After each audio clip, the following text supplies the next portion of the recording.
She's turning blue. Someone call 911. Janelle Brooks had seen customers choke before, but nothing like this. The rich girl at table 7 was convulsing on the diner floor, foam bubbling from her lips, her skin taking on a sickly grey color. Get back! Give her space! Janelle dropped to her knees, her hands trembling as she checked for a pulse. Weak, fluttering, wrong. This wasn't choking. This wasn't a heart attack. This was something else entirely. What did she eat? Detective Holt would ask her later. What did she drink? Think carefully, because someone just tried to commit murder in your diner.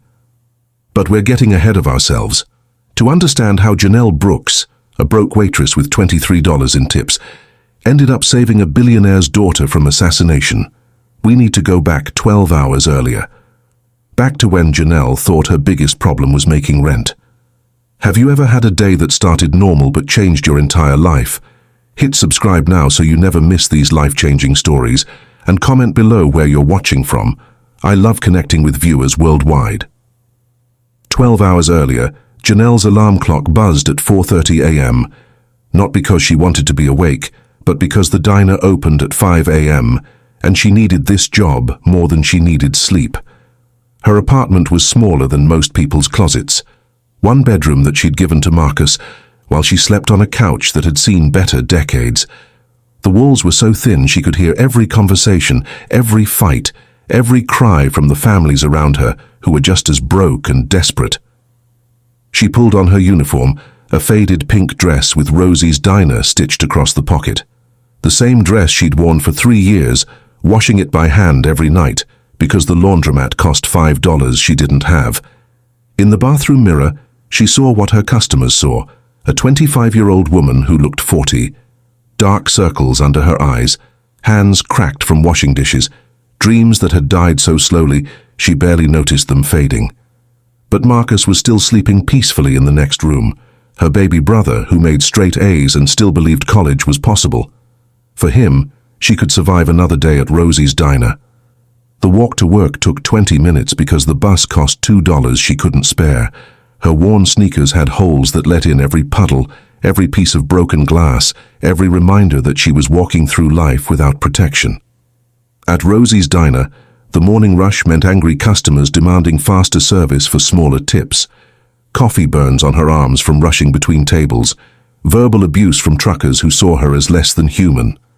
By noon, her feet were bleeding inside her shoes. By 3 p.m., she'd served 200 customers and earned $18 in tips. By 6 p.m., when her shift finally ended, she was counting every penny. $23.47. That's what 14 hours of pain was worth. That's when she realized this might be the day that broke her completely. Walking home, Janelle found the eviction notice taped to their door. 30 days. After that, she and Marcus would be on the streets. She slumped against the door, clutching her pathetic tips, and for the first time in years, she cried. Real tears. The kind that come from realizing that working yourself to death still isn't enough in this world. Marcus opened the door behind her. Janelle? What's wrong? She wiped her eyes and forced a smile. Nothing, baby. Just tired. But that night would change everything. Because sometimes, when you think you've lost everything, life gives you a chance to save someone else. Janelle had no idea danger was coming. Most people never do. Subscribe now so you're never caught off guard by life's surprises. If you're not subscribing, comment why. What's stopping you from staying protected? I can't breathe in here anymore, Stefan. Clarissa Donovan pressed her face against the bulletproof glass of her bedroom window, staring down at the city lights 20 floors below. Her bodyguard shifted uncomfortably behind her. Miss Donovan, your father's orders were clear. No public appearances without full security detail. She laughed bitterly. Full security detail to buy a hamburger? To talk to someone who doesn't want my trust fund? Stefan's earpiece crackled. Another update from the security team monitoring her every breath. Clarissa was 24 years old, worth $3 billion, and hadn't had a real conversation with another human being in months. Tonight, that was going to change. Tonight, she was going to escape the golden prison her father had built around her. She had no idea that someone was already planning to make sure she never came home. What would you do if you had everything money could buy, but felt completely empty inside? Keep watching to see how far she'll go for freedom. The Donovan mansion sat like a fortress overlooking Riverdale City. 43 rooms, each one filled with priceless art that Clarissa barely noticed anymore. Security cameras in every corner, guards at every entrance, staff who called her Miss Donovan and never looked her in the eyes. Her mother's portrait hung in the main hallway. Elizabeth Donovan, who died 3 years ago from what the doctors called a rare cancer. But Clarissa had always suspected there was more to the story. Her mother had been getting threatening letters, strange phone calls. Then suddenly, she was dead. Victor Donovan had responded by turning their home into a bunker. No friends over, no dating, no life outside these walls. "It's for your safety," he'd said at her mother's funeral. "I can't lose you too." But what was the point of being safe if you weren't really living? Clarissa walked to her walk-in closet, bigger than most apartments, and pulled out the most normal clothes she owned. Jeans, a simple t-shirt, sneakers that had never touched pavement. Tonight she was going to be ordinary. Stefan's shift change happened at 11 p.m. Clarissa had been studying the security rotation for weeks, timing every patrol, every camera sweep, every moment when she might slip through unnoticed. Her phone buzzed. A text from her college friend Amy. "Girls' night at that cute little diner on 5th Street. You in?" For once, Clarissa didn't type back her usual excuse about family obligations. Instead, she wrote, "Yes, I'll meet you there at midnight." She disabled the GPS tracker on her phone, a trick she'd learned from YouTube, stuffed pillows under her covers to fake sleeping, left a note on her dresser that she'd probably never get to deliver. The note said, "Dad, I love you, but I need to feel human again, just one night. I promise, I'll be careful." She had no idea that someone had been waiting months for her to make exactly this mistake. At 11:47 p.m., Clarissa Donovan slipped out of her family's fortress for the first time in 3 years. The night air hit her face like freedom itself. No bodyguards, no cameras, no one treating her like fragile glass. She felt alive for the first time since her mother's funeral. The diner Amy had picked was perfect. A greasy, normal place where nobody would recognize the billionaire's daughter, where she could order fries and a milkshake like any other 24-year-old, where she could finally have a real conversation with real people. She thought this was the beginning of her new life. She had no idea someone was already inside that diner, waiting with poison in his pocket and murder in his heart. Are you someone who takes risks for freedom, or do you play it safe? Comment below, because Clarissa's next choice will shock you. The bell above Rosie's diner door chimed at exactly 12:23 a.m. Janelle looked up from wiping down table 6 for the 3rd time that hour, expecting another drunk trucker demanding black coffee and attitude. Instead, she saw something that didn't belong in her world. A group of young women walked in, laughing and talking like they owned the night. But it was the girl in the middle who caught Janelle's attention. She had this glow about her, perfect skin, perfect teeth, perfect everything. Even in jeans and a t-shirt, she looked like she'd stepped out of a magazine. Rich girl slumming it, Janelle thought bitterly, probably here on a dare. The group slid into booth 7, still giggling about something. Janelle grabbed her order pad and walked over, putting on her customer service smile, the fake one that hurt her cheeks. "Welcome to Rosie's. What can I get you, ladies?" The perfect girl looked up, and Janelle felt something unexpected. The girl's eyes weren't cold or dismissive like most wealthy customers. They were warm, kind, almost grateful. "Hi," the girl said softly. "I'm Clarissa. What do you recommend?" Nobody had ever asked Janelle for a recommendation. Usually customers just barked orders at her like she was a vending machine. The chocolate milkshake's pretty good, and the fries are fresh." Clarissa smiled, a real smile, not the polite kind rich people gave service workers. "Perfect. Chocolate milkshake and fries, please." As Janelle wrote down the order, she noticed Clarissa looking around the diner like she'd never seen anything so fascinating. Her friends were already bored, checking their phones, but Clarissa seemed genuinely curious about everything. "Have you worked here long?" Clarissa asked. The question caught Janelle off guard. 3 years. "Do you like it?" What kind of question was that? Nobody liked scrubbing floors for minimum wage. But something in Clarissa's tone made Janelle pause. She wasn't asking to be polite. She actually wanted to know. "It pays the bills," Janelle said carefully. Clarissa nodded like that answer meant something important. "I'm sorry if that sounded stupid. I don't get out much. This is all new to me." New to her? How was a diner new to anyone over the age of 5? Across the restaurant, Janelle noticed a man in booth 2, mid-40s, dark jacket, baseball cap pulled low. He'd ordered coffee an hour ago but hadn't touched it. His newspaper was upside down, and he kept glancing toward booth 7, toward Clarissa. Something felt wrong, but Janelle pushed the feeling away. Probably just another creep staring at pretty girls. She brought Clarissa her milkshake and fries, expecting the usual grunt of acknowledgement. Instead, Clarissa looked up with genuine gratitude. "Thank you so much. This looks amazing." When Janelle turned to walk away, Clarissa called her back. "Wait, what's your name?" "Janelle." "Janelle, that's beautiful." Clarissa held out her hand like they were meeting at some fancy party instead of a greasy diner. "It's really nice to meet you." Janelle shook her hand, confused by the whole interaction. Rich people didn't shake hands with waitresses. They barely acknowledged waitresses existed. But Clarissa seemed different, real somehow. As the night went on, Janelle found herself checking on booth 7 more than necessary. Clarissa asked about her life, her family, her dreams, questions nobody had bothered to ask in years. For 20 minutes, Janelle forgot about her bleeding feet and empty bank account. She felt human again. Neither of them noticed the man in booth 2 slip something small and clear into his palm. Neither of them saw him stand up when Janelle went to get Clarissa's refill, and neither of them realized that this perfect moment of connection was about to become a fight for life and death. The man in booth 2 moved like a shadow. Gregory Halstead had been planning this moment for 6 months. 6 months of watching Clarissa's patterns, studying her security detail, waiting for the one night she'd be vulnerable. He never expected it to be this easy. No bodyguards, no cameras.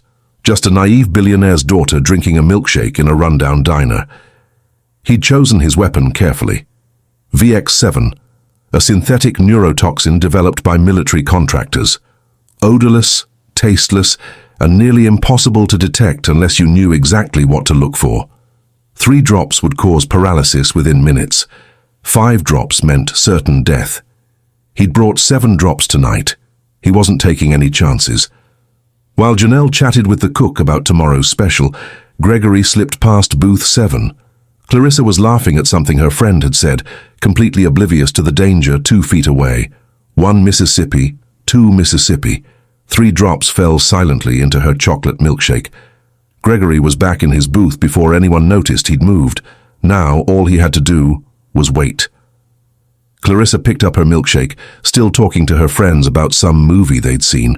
She took a long sip, then another. Gregory watched her face, timing the poison's progression in his head.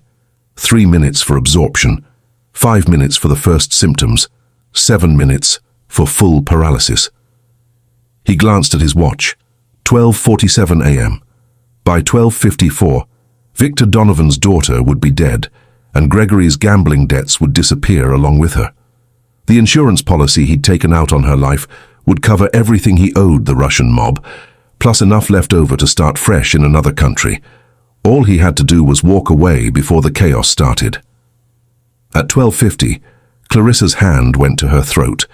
She frowned, looking confused. "You okay, Clary?" one of her friends asked.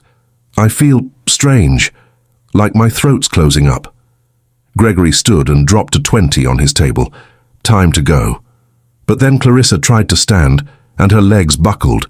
She grabbed the edge of the booth, her face going pale. "Something's wrong," she gasped. I can't breathe right." Her friends started to panic, calling her name, but Clarissa couldn't answer. The poison was working faster than Gregory had calculated. Her muscles were shutting down, her nervous system going haywire. She collapsed to the floor, her body convulsing as foam bubbled from her lips. That's when everything went wrong for Gregory. Instead of running away screaming like normal people, the waitress, Janelle, dropped to her knees beside Clarissa. Instead of freezing in panic, she took charge like some kind of paramedic. "Call 911, she shouted to the cook. "Now!" Gregory cursed under his breath. He needed chaos, not competence. He needed people to stand around uselessly while Clarissa died, not jump into action to save her. Janelle was checking Clarissa's pulse, tilting her head back to keep her airway open. She knew basic first aid. That was a problem Gregory hadn't anticipated. "She's not getting enough oxygen," Janelle muttered, more to herself than anyone else. "This isn't a normal collapse." The cook was already on the phone with emergency services. Other customers were crowding around, some taking videos with their phones. This was exactly the kind of attention Gregory couldn't afford. He started toward the door, but Janelle's voice stopped him cold. "I can't wait for an ambulance. She'll die if we wait." Before Gregory could process what was happening, Janelle was scooping up Clarissa's purse and helping lift her toward the exit. "Where are you taking her?" Clarissa's friend screamed. "St. Mary's Hospital, call her family, tell them to meet us there." Gregory watched in horror as Janelle loaded Clarissa into her beat-up Honda and peeled out of the parking lot. His perfect murder was turning into a rescue mission.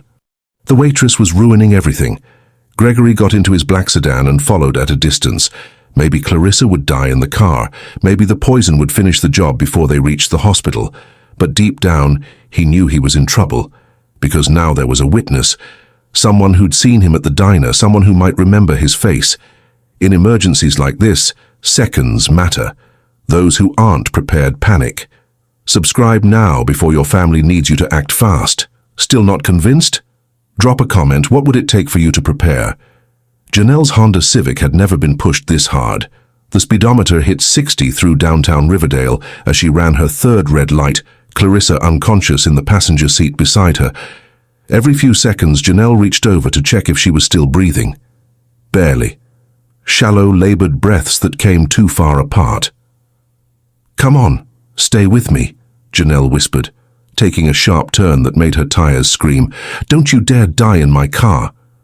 Her hands shook on the steering wheel as fragments of her abandoned nursing education came flooding back. The symptoms didn't match anything normal. Not a heart attack, not an allergic reaction, not a seizure. Clarissa's pupils were pinpricks. Her skin had a grayish tint that Janelle had never seen before. This was something else, something deliberate.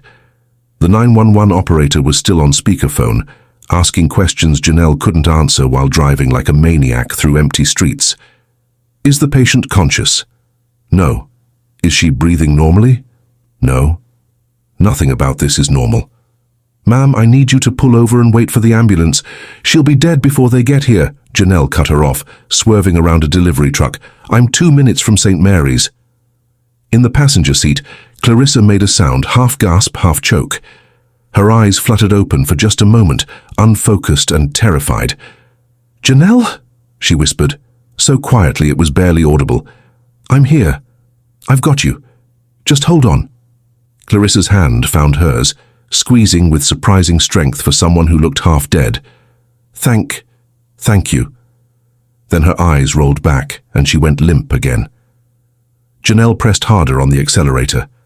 65 through a residential zone, 70 past the community college, where she should have been studying to become a nurse instead of playing one in a life-or-death situation. Her phone buzzed with texts from Marcus, wondering where she was, but she couldn't take her eyes off the road, couldn't take her attention away from the girl dying beside her. Strange how, 12 hours ago, she'd been ready to give up on everything, ready to accept that life was just an endless cycle of poverty and pain. Now she was risking everything to save a stranger, a rich stranger who'd treated her like a human being for 20 minutes. St. Mary's Hospital appeared ahead, its emergency entrance lit up like a beacon. Janelle pulled into the ambulance bay, not caring about the authorized vehicles only signs, and laid on her horn. "Help! I need help now." 2 nurses and a doctor rushed out with a gurney as Janelle stumbled out of the driver's seat. Her legs barely held her up. Adrenaline and fear had pushed her body past its limits. "What happened?" the doctor asked as they lifted Clarissa onto the gurney. She collapsed at the diner, started convulsing, couldn't breathe right. Her pupils are tiny and her skin's all grey. The doctor's expression changed as he looked at Clarissa. "How long ago?" "Maybe 15 minutes. Any history of drug use? Allergies? Medical conditions?" "I don't know. I just met her tonight." They were already wheeling Clarissa through the automatic doors, the doctor barking orders to the nurses about blood work and toxicology screens. Janelle followed, still covered in diner grease and sweat, feeling completely out of place in the sterile hospital environment. "Are you family?" a nurse asked. "No, I'm nobody, just the waitress who brought her in." The nurse gave her a sympathetic look. "You probably saved her life. Another 10 minutes and—" She didn't finish the sentence. She didn't need to. Janelle slumped into a waiting room chair, her hands finally stopping their trembling. She'd done it. Gotten Clarissa to the hospital alive. Now it was up to people with actual medical training to finish what she'd started. But as she watched the trauma team work through the window, one thought kept repeating in her head. What if this wasn't an accident? What if someone had tried to murder Clarissa Donovan and Janelle had just interfered with their plan? Dr. Lorraine Castillo had seen everything in her 15 years running St. Mary's emergency department. Overdoses, heart attacks, car accidents, domestic violence. Nothing surprised her anymore. Until tonight. She stared at the blood work results on her computer screen, then ran the tests again. Same results. Impossible results. VX7 synthetic neurotoxin, military grade. The kind of poison that didn't exist outside of classified weapons programs and international assassination attempts. Someone had tried to murder the girl in Trauma Bay 3 with a weapon of war. Dr. Castillo walked to the waiting room where Janelle sat hunched over in a plastic chair, still wearing her grease-stained diner uniform. The poor waitress looked exhausted, confused, and completely unaware that she'd just saved someone from professional execution. "Excuse me, are you the one who brought her in?" Janelle looked up with tired eyes. "Yeah, is she going to be okay?" Dr. Castillo sat down beside her. "What's your name?" "Janelle Brooks." "Janelle, I need to ask you some very important questions. The girl you brought in, do you know her real name?" "Clarissa. She didn't give me a last name."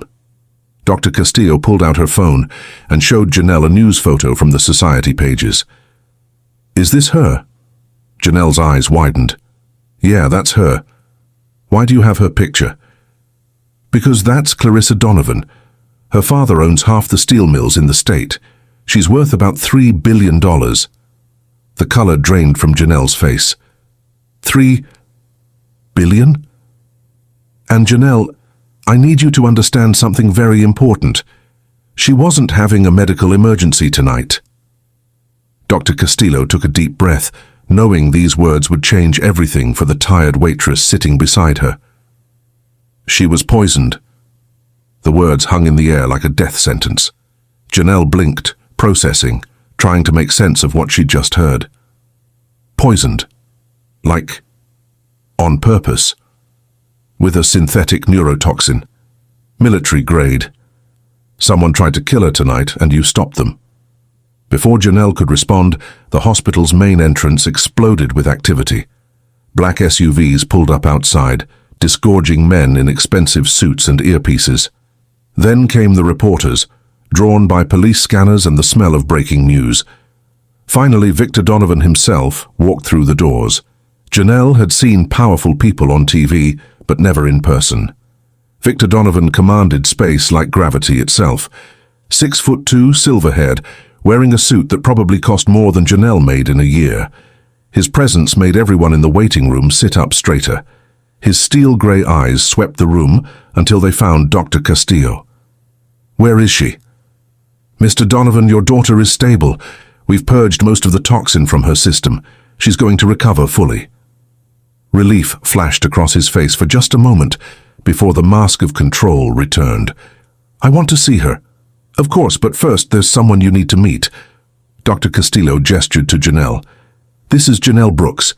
She's the one who saved Clarissa's life.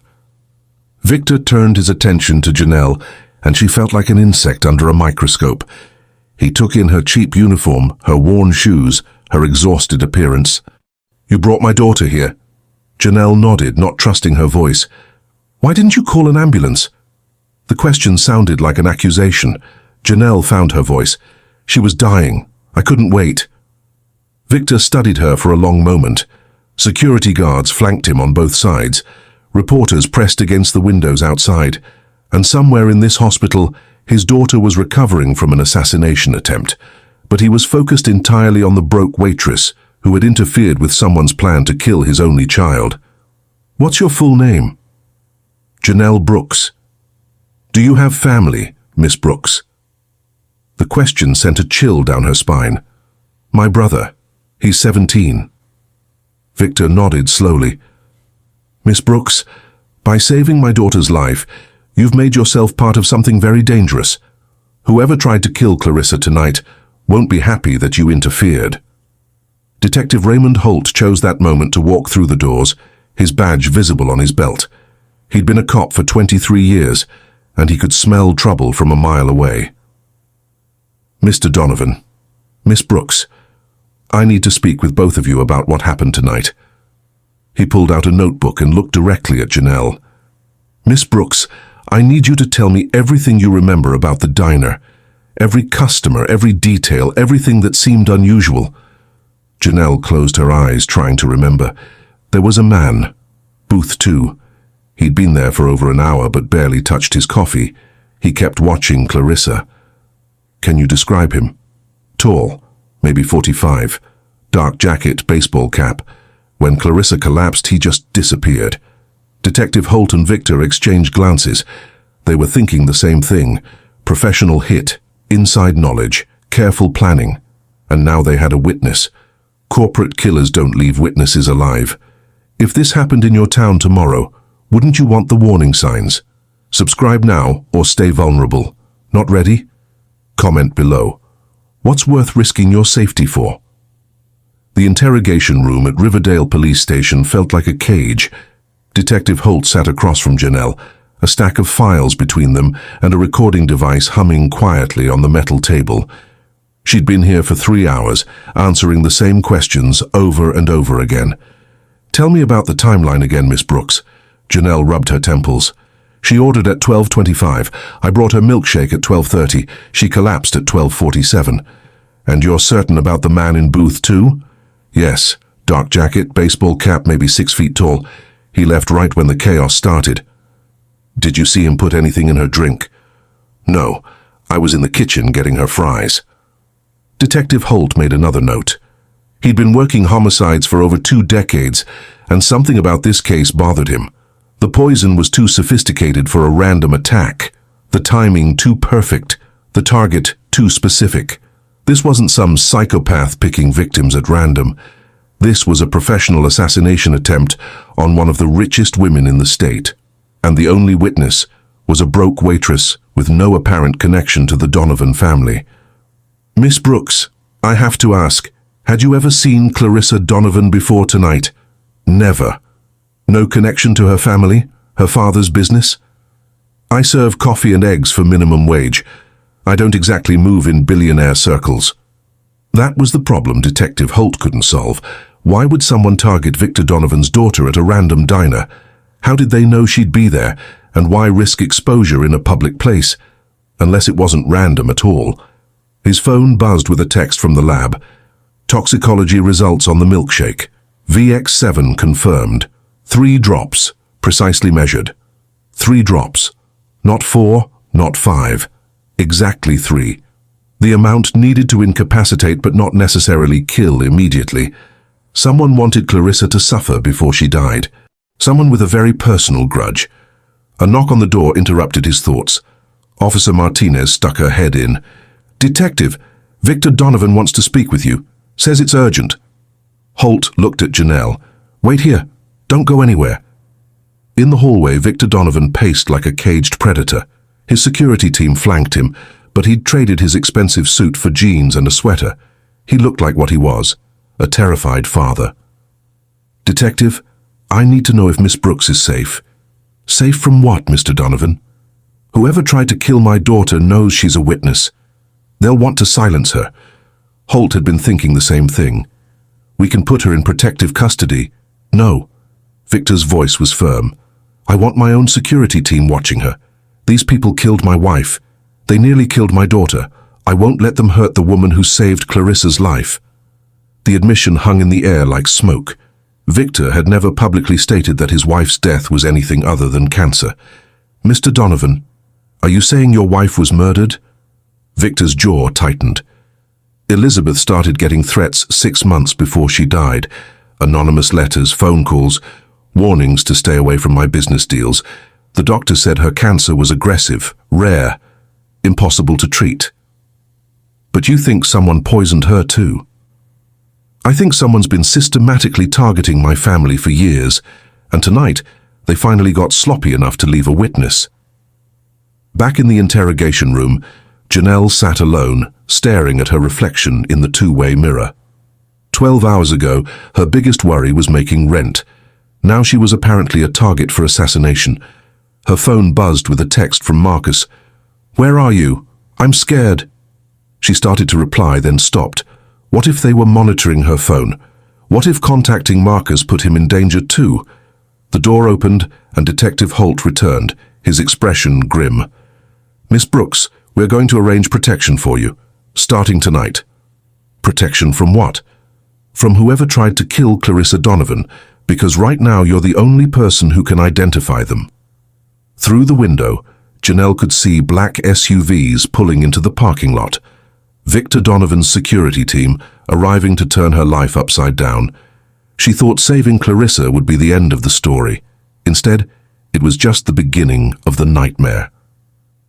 The lab report landed on Detective Holt's desk at 6 a.m. like a bombshell. VX7 synthetic neurotoxin, developed by Blackwater Industries for the CIA in 2019. Only 14 people in the world had access to this specific compound, and all of them required level 5 security clearance. This wasn't just attempted murder. This was international espionage. Holt called Victor Donovan immediately. "We need to talk, now." They met at the hospital, where Clarissa was recovering under guard from a dozen private security operatives. Victor looked like he hadn't slept, his usually perfect hair disheveled, his hands shaking slightly as he held his coffee. "The poison," Holt said, without preamble. "It's military grade, CIA developed. Whoever tried to kill your daughter has connections at the highest levels of government or international crime." Victor's face went pale. Jesus Christ. This isn't some business rival hiring a local thug. This is someone with serious resources, serious connections and serious motivation to see your family dead. They walked to Clarissa's room, where she was sitting up in bed, looking fragile but alive. The color had returned to her cheeks, and her eyes were clear. "Daddy." She reached for his hand. "They said someone tried to poison me." Victor squeezed her fingers gently. "Who knew you were going out last night?" "Just Amy and the girls and—" She paused, thinking. "I told Gregory I might go out with friends sometime soon. Maybe a week ago." Detective Holt's pen stopped moving. "Gregory?" "Gregory Halstead," Victor explained. "My business partner. We've worked together for 15 years. He knew Clarissa's plans. Gregory knows everything about my business, my family, my schedule. He's like a brother to me."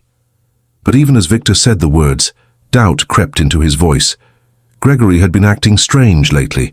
Nervous phone calls, secretive meetings, questions about Clarissa's inheritance that seemed oddly specific. Holt made a note. "I'll need to speak with him." "Of course, but Detective, Gregory would never—" "Mr. Donovan, with respect, at this point we suspect everyone, including people you trust." Meanwhile, across town, Gregory Halstead was having his own crisis. He sat in his home office, surrounded by financial documents that told the story of his spectacular fall from grace. Gambling debts to Russian mobsters, embezzled funds from Donovan Industries, forged documents and falsified reports that would send him to prison for the rest of his life. If Victor ever found out, Gregory was dead. Literally. The Russians didn't accept excuses. They didn't negotiate payment plans.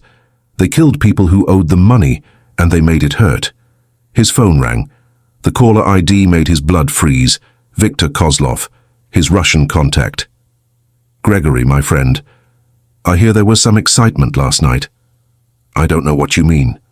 "The Donovan girl, in the hospital. Very unfortunate." Gregory's mouth went dry. How did Kozlov already know about the poisoning? "It was an accident, food poisoning or something." Accident. Very convenient accident, no? Right when you owe us $30 million. The line went quiet. Gregory could hear his own heartbeat. "Gregory, you have 48 hours, $30 million, or we start sending pieces of your family to your office." The call ended. Gregory's hands shook as he poured himself a scotch. 48 hours to find $30 million, or his wife and children would pay the price. But Clarissa was still alive, still set to inherit controlling interest in Donovan Industries on her 25th birthday next week. Still the key to Gregory's survival. He'd failed once. He couldn't afford to fail again. This time, he'd have to get closer. Personal. No more poison from across a restaurant. This time, he'd have to kill her himself. Back at the hospital, Janelle sat in an uncomfortable chair beside Clarissa's bed. Victor had insisted she stay close, under the protection of his security team. Safer than going home to her apartment, he'd said. But Janelle felt like a prisoner. "I'm sorry," Clarissa said quietly. "This is all my fault. If I hadn't snuck out—" "Don't," Janelle interrupted. "You wanted one normal night. That's not a crime." "But you got dragged into this because of me. Your whole life is turned upside down." Janelle looked at the girl who'd thanked her for a milkshake recommendation, who'd shaken her hand like they were equals, who'd treated her like a human being instead of invisible help. "You know what? Maybe my life needed turning upside down." Through the window, she could see Detective Holt talking urgently on his phone. Whatever he was hearing, it wasn't good news.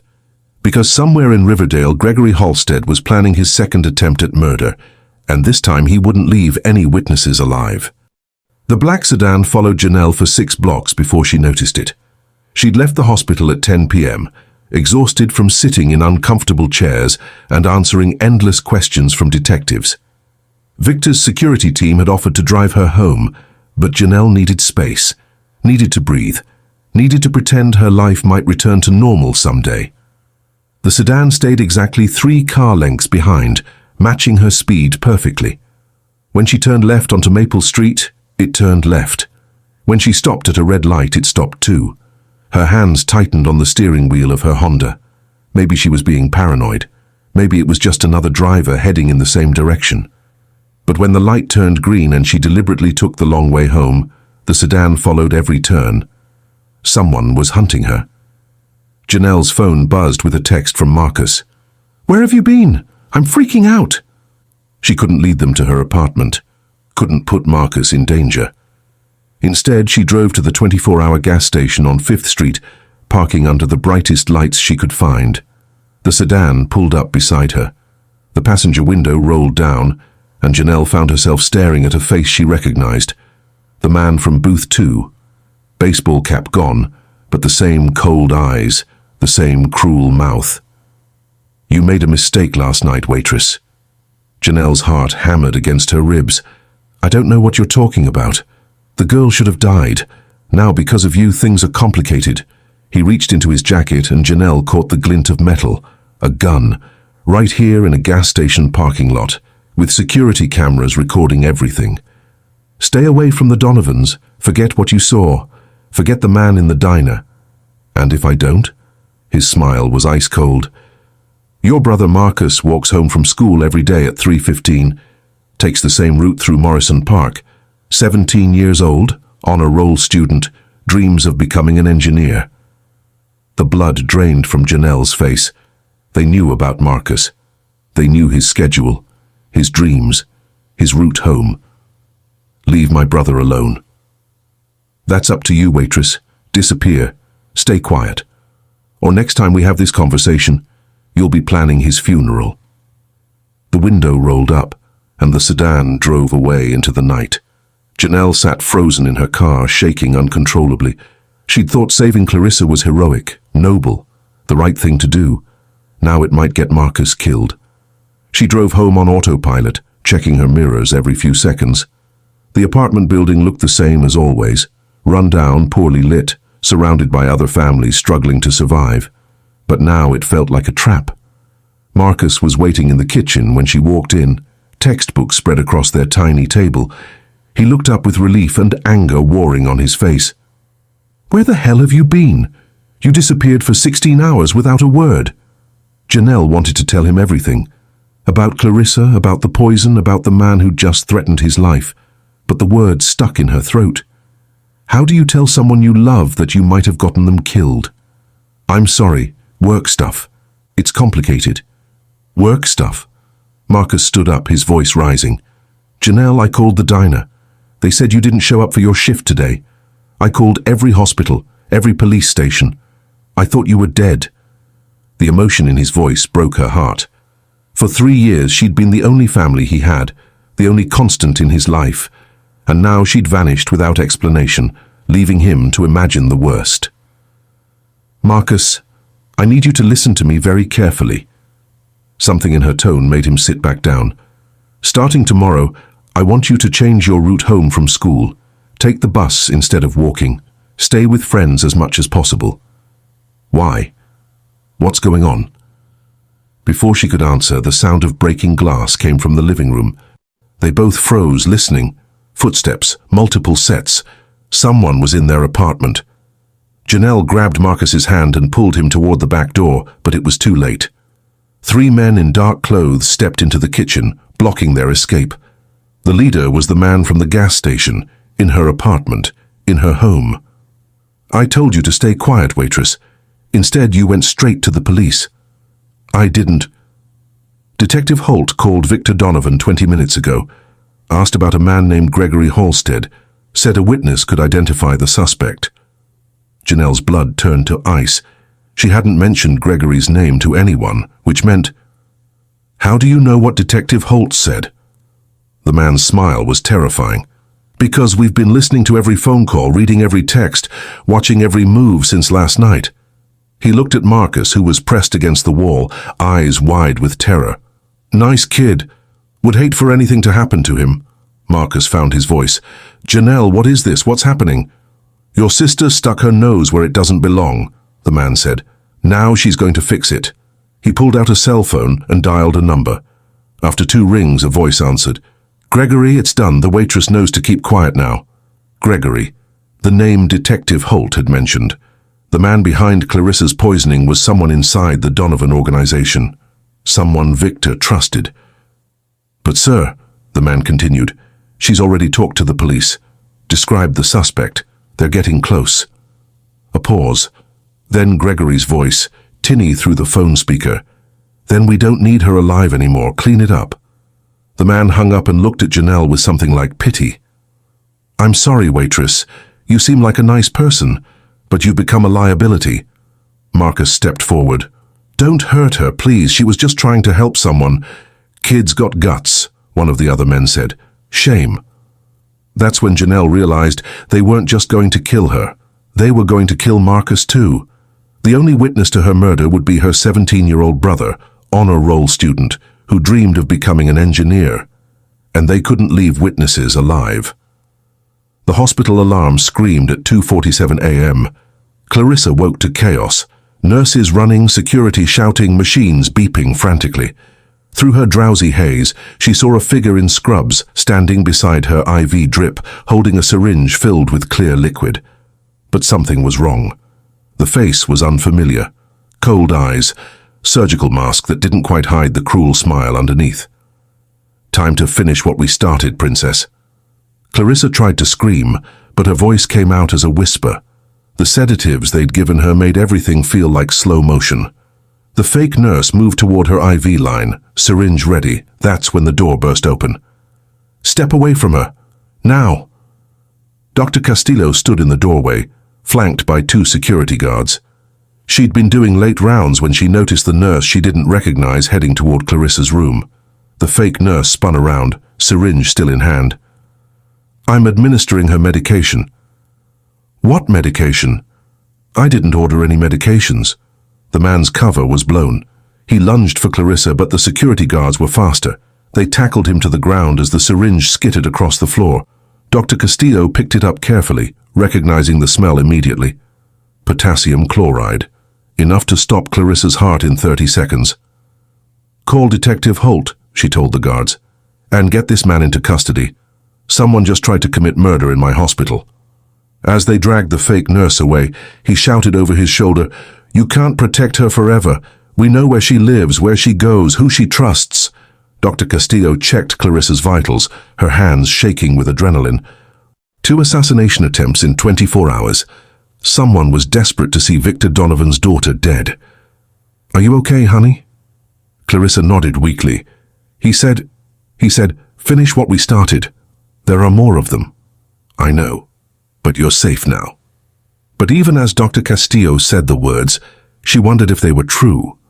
Because if someone could infiltrate St. Mary's Hospital, if they could get past security and cameras and locked doors, then nowhere was safe. Not the hospital, not the Donovan mansion, not anywhere. Meanwhile, across town, Detective Holt was having the worst night of his career. He'd gone to Gregory Halstead's house for a routine interview and found it empty. Not just empty, cleared out, like someone had packed in a hurry and disappeared. Neighbors said they'd seen moving trucks the day before.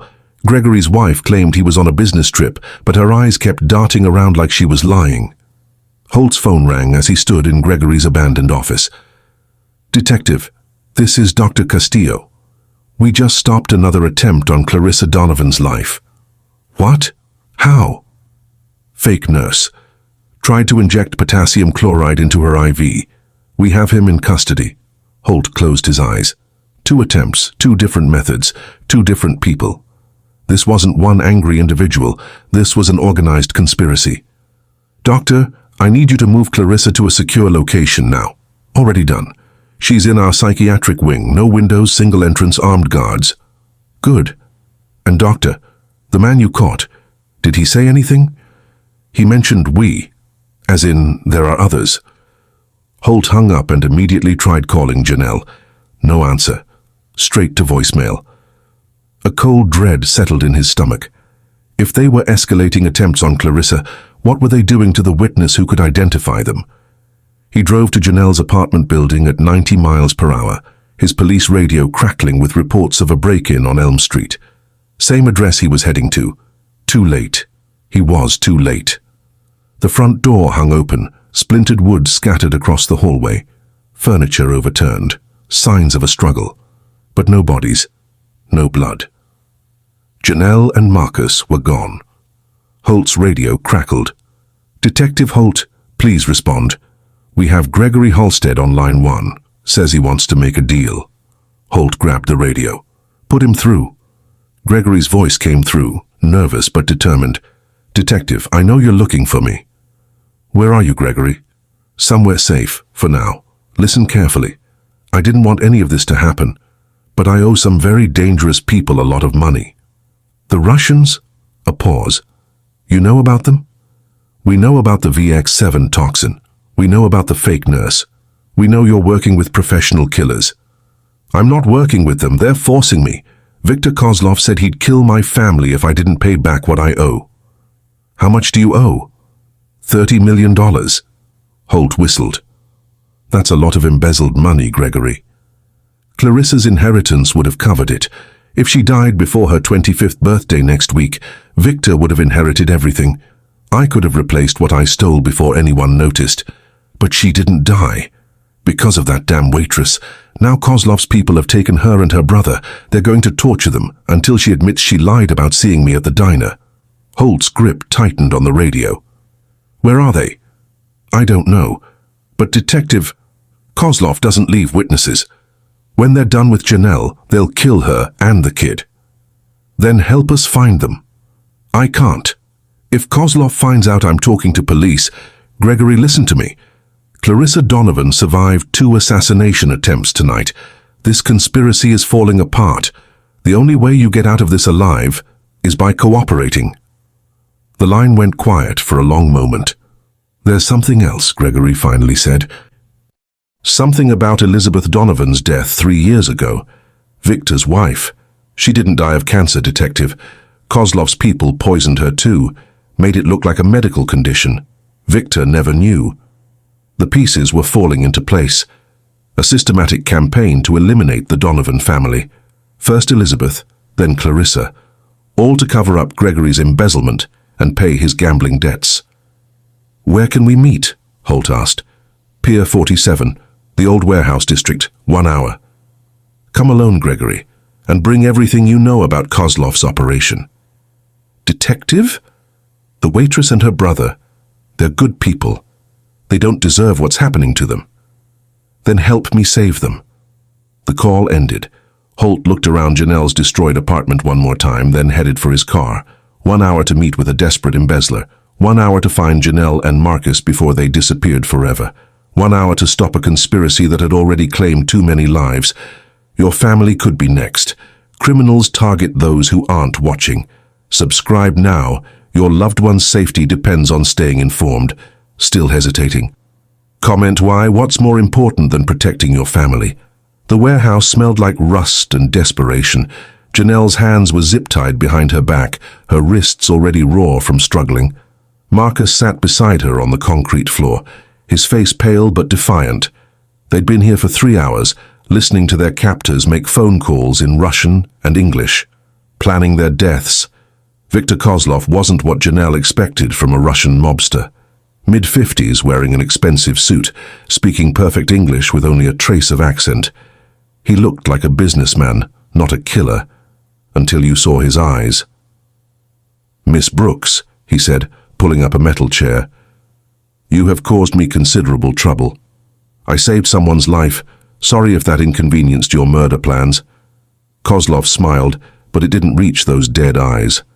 "Ah, American righteousness. Very admirable. Very foolish." He nodded to one of his men, who grabbed Marcus and pressed a gun to his head.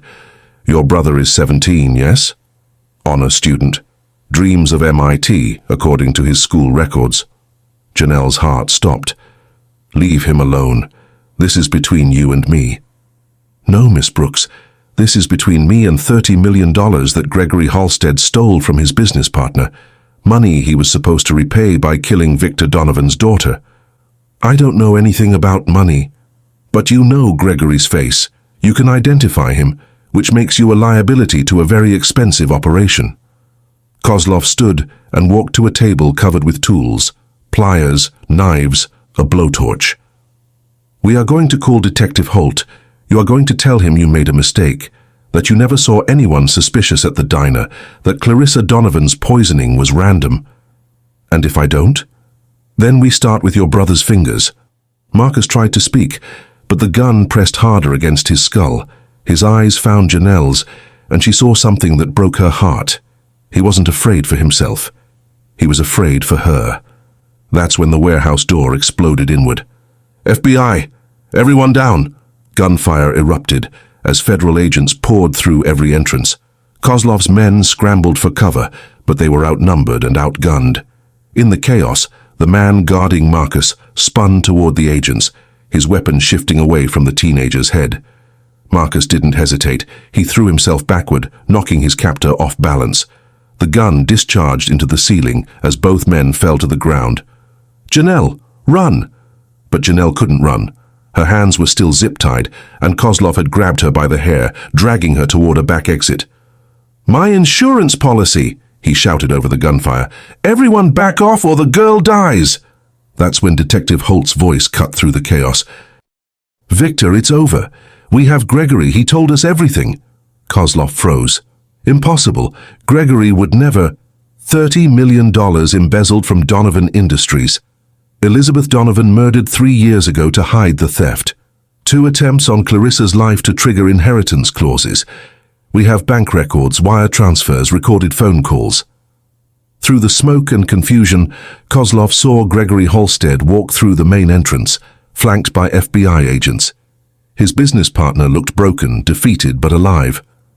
"I'm sorry, Victor," Gregory called out. "I couldn't let you kill innocent people to cover my mistakes." Kozlov's grip tightened on Janelle's hair. "You destroyed everything. $30 million. It was never about the money, Gregory replied. It was about my family, my wife and children. You threatened to kill them if I didn't pay. And now they will die anyway. Kozlov pressed his gun against Janelle's temple. Around the warehouse, federal agents held their positions, afraid to take a shot with a hostage so close. Let me walk out of here, and the girl lives. Detective Holt stepped forward, his hands visible and empty. Victor, you're a smart man. You know this ends badly for everyone if you pull that trigger. It already ended badly when this waitress interfered. She saved a young woman's life. That's not interference, that's heroism. Heroism? Kozlov laughed bitterly. In my world, heroes get buried. That's when Clarissa Donovan walked through the smoke. She'd insisted on coming, despite FBI protests, despite her father's objections, despite still being weak from the poisoning attempts. Mr. Kozlov, she said quietly, my name is Clarissa Donovan. I'm the woman you tried to murder. Kozlov stared at her, his gun still pressed against Janelle's head. I want to make you an offer. What offer? $30 million, cash transfer right now, in exchange for Janelle and Marcus. The warehouse went dead silent. You have $30 million here. Clarissa held up her phone. I have access to my trust fund. One phone call and the money is in any account you specify. Kozlov's grip loosened slightly. Why?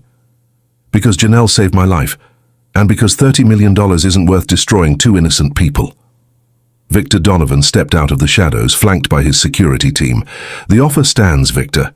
Take the money and disappear, or spend the rest of your life in federal prison. For a moment that felt like forever. Nobody moved. Then Kozlov's phone buzzed with an incoming call. He answered without taking the gun away from Janelle. Da? Whatever he heard made his face go white. When? A pause. All of them? He hung up and looked at Gregory with something like pity. Your family is dead, my friend. My associates in Chicago did not appreciate your cooperation with federal agents. Gregory collapsed to his knees, the weight of his choices crushing him completely. Kozlov released Janelle and threw down his gun. $30 million, Miss Donovan. Make the transfer.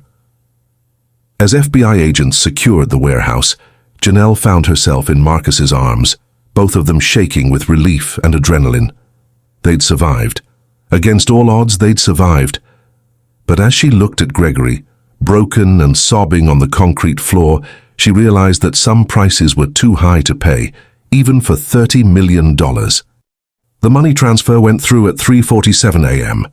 $30 million moved from Clarissa's trust fund to a numbered account in the Cayman Islands.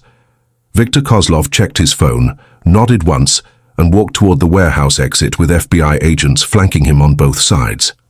This isn't over, he said to Detective Holt. You think you've won, but there are others. There are always others. Maybe, but you won't be around to see them. Kozlov smiled that cold, dead smile one last time. We shall see, Detective. As the federal agents led him away in handcuffs, Janelle finally felt like she could breathe again. Marcus was safe. Clarissa was alive. The nightmare was ending. But Gregory Halstead remained on his knees, destroyed by the knowledge that his cooperation had cost his family their lives. I killed them, he whispered. My wife, my children. I killed them all for money.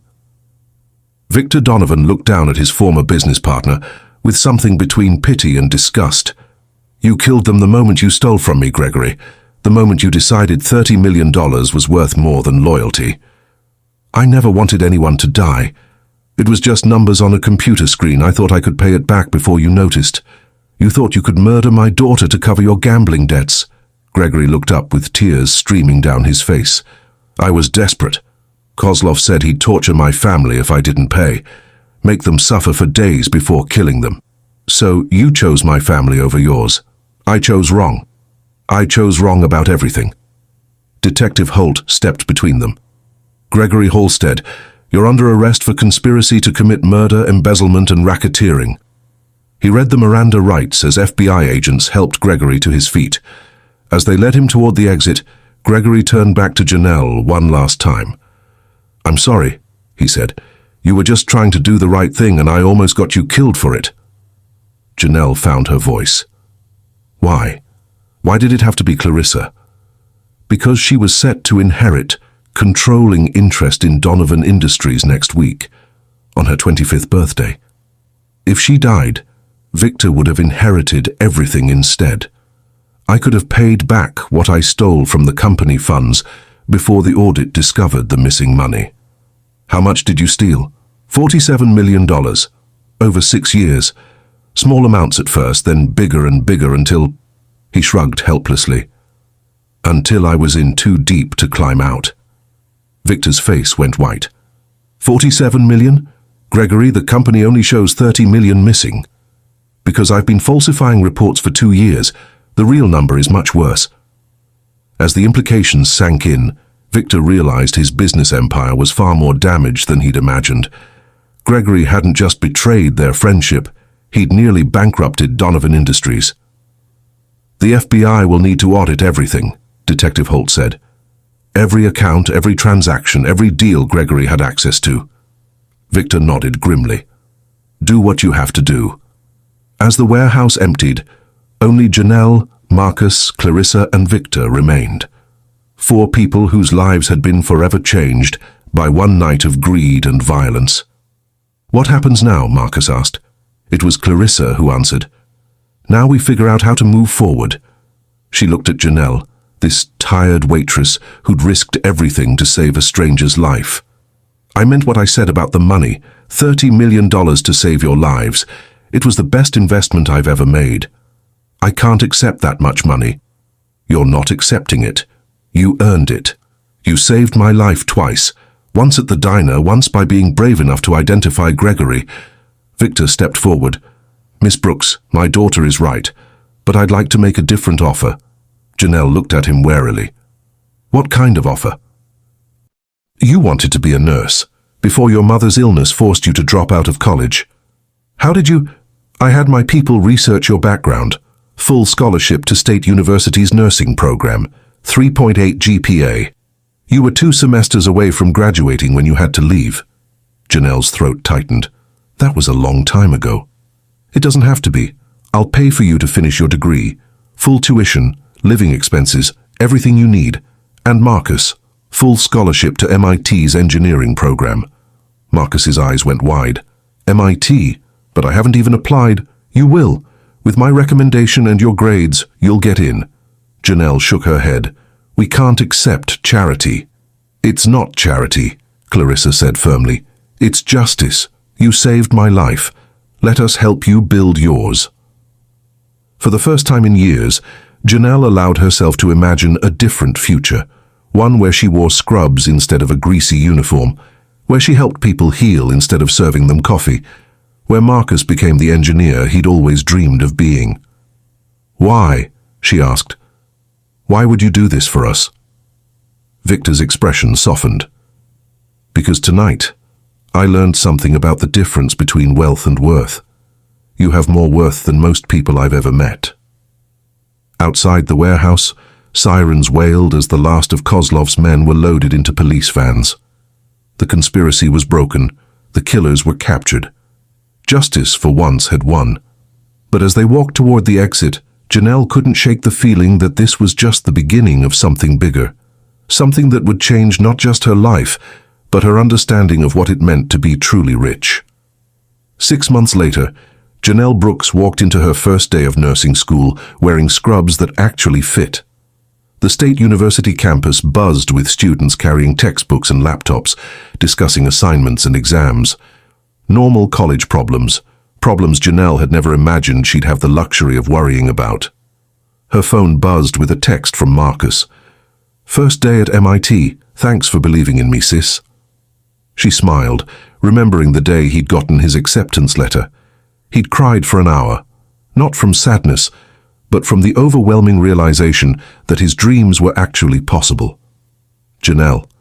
She turned to find a familiar voice. Clarissa Donovan stood behind her, also wearing scrubs, carrying a stack of nursing textbooks. Clarissa, what are you doing here? Same thing you are, learning to help people heal. They walked toward the nursing building together, an unlikely pair, the former billionaire's daughter and the former waitress, now classmates pursuing the same dream. I thought you'd be running your father's company by now." Clarissa shook her head. "I turned down the inheritance, signed over my controlling interest to a board of trustees. The company will be run by people who actually know about steel manufacturing." "And your father was okay with that?" "He understood. After everything that happened with Gregory, we both realized that money without purpose is just numbers on a page." They entered their first classroom, Anatomy and Physiology 101. 24 students, most of them 18 years old, fresh out of high school. A few older students like Janelle who'd taken longer paths to get here. Professor Martinez began with introductions. "Tell us your name and why you want to be a nurse." When it was Janelle's turn, she stood up. "I'm Janelle Brooks. I want to be a nurse because I learned that saving one person's life can change everything, not just for them, but for everyone around them." The professor nodded approvingly. "And you, Miss Donovan?" Clarissa rose gracefully. "I'm Clarissa Donovan. I want to be a nurse because someone once risked everything to save my life when they didn't even know me. I want to be that person for others." After class, they walked to the cafeteria together. Other students stared. Everyone on campus knew who Clarissa was, knew about the poisoning attempt, the conspiracy, the dramatic rescue. But nobody knew the real story. The friendship that had formed between two women from completely different worlds. "Do you ever think about that night?"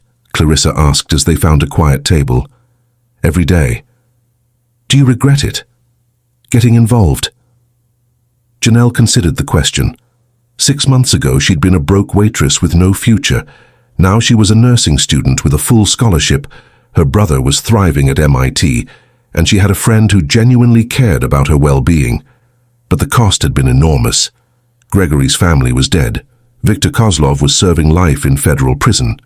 Dozens of people had been arrested in the investigation that followed. "I regret that people died," she said finally. "But I don't regret saving you, even knowing what it would cost.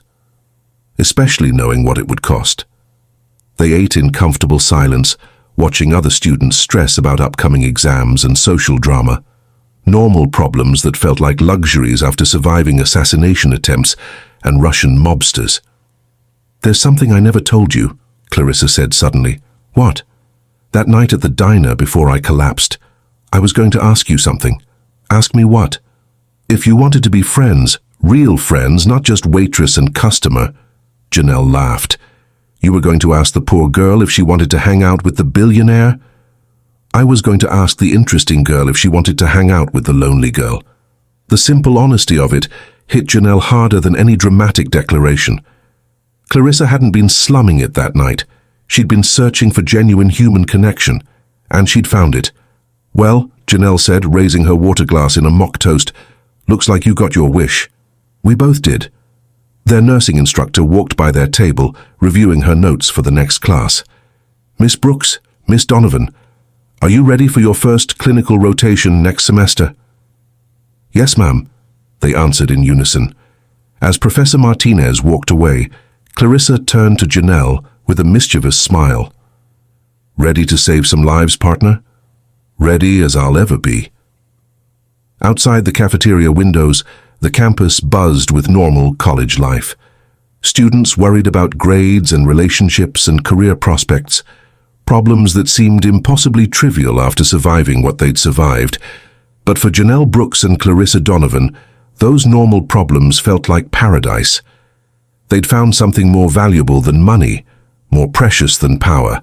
They'd found purpose, they'd found friendship, they'd found proof that ordinary people could do extraordinary things, and in a world that often felt divided by wealth and class, that was worth more than all the billions in Viktor Donovan's empire.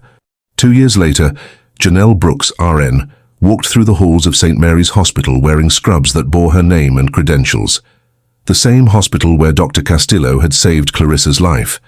The same emergency department where she'd first learned that ordinary people could face extraordinary circumstances and rise to meet them. "Nurse Brooks, Trauma Bay 3 needs you," called Dr. Martinez, the same professor who'd taught her anatomy and physiology, now her supervisor in the ER. Janelle hurried to the trauma bay where paramedics were wheeling in a middle-aged man suffering from what looked like a heart attack. But as she took his vitals, something felt wrong. The symptoms didn't quite match. The timeline seemed off. His pupils were constricted in a way that reminded her of something from her past. "Doctor," she said quietly, "I think you should run a toxicology screen." "Why?" "The presentation looks like cardiac distress, but his neurological symptoms suggest possible poisoning." Dr. Martinez looked at her with new respect. 2 years of nursing school and 6 months on the job had transformed the uncertain waitress into a confident medical professional. "Run the tox screen," he ordered. 20 minutes later, the results confirmed Janelle's suspicions. The patient had been poisoned with oleander extract, a plant-based toxin that mimicked heart attack symptoms, another attempted murder disguised as natural causes. "How did you know?" Dr. Martinez asked as they stabilized the patient. "Experience," Janelle replied simply. After her shift ended, she found Clarissa waiting in the staff parking lot. Her friend and now fellow nurse had just finished her rotation in pediatric oncology. "How was your day?" Clarissa asked as they walked to their cars. "Saved a life. Caught another poisoning case." "Another one?" "That's the 3rd this month." They'd both become experts at identifying unusual toxicology cases. Their shared experience with Viktor Kozlov had given them insight that most medical professionals never developed. "I think we need to talk to Detective Holt," Janelle said. 3 poisoning attempts in 4 weeks isn't coincidence." Clarissa nodded. "I'll call him tonight." They drove separately to the small apartment Janelle now shared with Marcus during his summer break from MIT. He'd grown 6 inches in 2 years, filled out from teenage awkwardness into young adult confidence. "How's my favorite engineer?" Janelle asked as she found him studying at the kitchen table. "Stressed about my thesis project, but good. How's my favorite nurse?" "Tired but happy." Marcus looked up from his textbooks. "You know, I was thinking about that night 2 years ago." "What about it?" "Do you think our lives would have been better if none of it had happened?" Janelle considered the question. Without that night, she'd still be a waitress at Rosie's diner. Marcus would probably be working part-time jobs to pay for community college. They'd be struggling with rent and utility bills, counting every dollar, dreaming of better days that might never come. "No," she said finally, "I think everything happened exactly the way it was supposed to. Even the scary parts. Especially the scary parts. That's when we learned what we were really made of." Her phone buzzed with a text from Victor Donovan. "Dinner Sunday? Clarissa says you have news to share." The news was her acceptance to the nurse practitioner program at State University, another 2 years of school, but it would allow her to diagnose patients and prescribe medications, to become the kind of medical professional who could have saved her mother. "What are you thinking about?" Marcus asked. "About how far we've come? And how far we still have to go?" "That too." They sat in comfortable silence, Marcus returning to his engineering calculations while Janelle reviewed patient charts for tomorrow's shift. Normal evening routine for 2 people whose lives had been transformed by one night of courage and chaos. Outside their window, Riverdale City sparkled with evening lights. Somewhere out there, other families were struggling the way they used to struggle. Other dreams were being deferred by financial necessity. Other potential heroes were serving coffee and wondering if their lives would ever matter. Janelle hoped they would get their chances too, because she'd learned that the difference between ordinary and extraordinary wasn't money or status or luck. It was the willingness to act when action mattered most, even when you were scared, even when the odds were impossible, even when you had everything to lose, especially then. 5 years after the night that changed everything, Janelle Brooks, nurse practitioner, walked into Rosie's diner wearing the confidence of someone who'd found her purpose. The place looked exactly the same. Same cracked vinyl booths, same flickering fluorescent lights, same smell of grease and desperation. But now she saw it differently. This wasn't a trap or a dead end. This was where ordinary people worked extraordinary hours to survive, where dreams weren't dead, just deferred. Janelle Brooks. She turned to find Maria Santos, a former co-worker, still wearing the faded pink uniform that had once been Janelle's daily costume. "Maria, how are you?" Girl, look at you, I heard you became some kind of fancy nurse. Nurse practitioner. I run a clinic now. Your own clinic? Janelle smiled. Community clinic on 5th Street. We treat people regardless of their ability to pay. Maria's eyes widened. You mean like free? Sometimes. We work with sliding scale payments, insurance, grants, whatever it takes. The conversation was interrupted by a commotion at table 7, the same booth where Clarissa had collapsed 5 years ago. A young mother was holding her infant son, panic in her voice. Something's wrong with my baby. He won't stop crying and his breathing sounds funny. Without hesitation, Janelle approached the table. I'm a nurse practitioner. May I examine him? The mother nodded frantically. Janelle quickly assessed the infant, elevated temperature, labored breathing, signs of respiratory distress. We need to get him to the hospital now, she said calmly. I'll drive you. I can't afford... Don't worry about money, let's just get him help. As they rushed to her car, Janelle felt the strange symmetry of the moment. 5 years ago, she'd driven someone from this diner to save their life. Tonight, she was doing it again. But this time, she knew exactly what she was doing. At St. Mary's Hospital, Janelle's professional credentials opened doors immediately. Dr. Castillo, now Chief of Emergency Medicine, met them at the entrance. Janelle, what do we have? 6-month-old male, respiratory distress, possible pneumonia. They worked together to stabilize the infant, just as they had with Clarissa years earlier. But now Janelle was a colleague, not a helpless bystander. The baby would be fine. Antibiotics and oxygen therapy would clear up the infection within days. Thank you, the young mother whispered. I don't know what I would have done. You would have figured it out, Janelle replied. Mothers always do. As she drove home that night, Janelle's phone buzzed with texts from Marcus. Graduation next month. Thanks for believing in me, sis. From Clarissa. Heard about your emergency room heroics tonight. Some things never change. From Victor Donovan. The scholarship fund reached 500 students this year. Elizabeth would be proud. The Victor Donovan Foundation for Working Families now provided educational opportunities for thousands of people like Janelle and Marcus. People whose dreams had been interrupted by poverty, not destroyed by it. Gregory's betrayal had nearly bankrupted Donovan Industries, but it had also opened Victor's eyes to the struggles of working families. The foundation was his way of ensuring that financial hardship wouldn't prevent other young people from pursuing their education. At home, Janelle found a package waiting on her doorstep. Inside was a framed photo from Marcus's upcoming MIT graduation, along with a note. For the woman who taught me that heroes don't wear capes. They wear name tags and serve coffee until something more important comes along. Love, your baby brother. She hung the photo next to her nursing degree, her nurse practitioner certification, and a faded newspaper clipping from 5 years ago. Local waitress saves billionaire's daughter.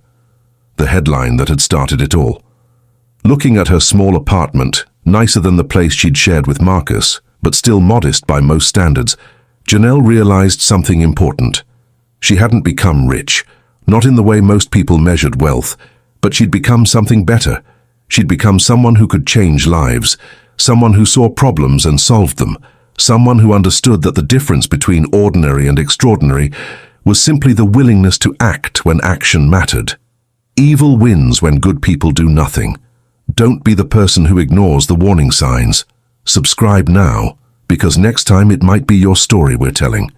If you're still not subscribing after everything you've seen, comment below and tell us why you're choosing to stay unprotected. Sometimes the richest person in the room isn't the one with the most money, it's the one with the biggest heart. And sometimes ordinary waitresses become extraordinary heroes simply by caring enough to try.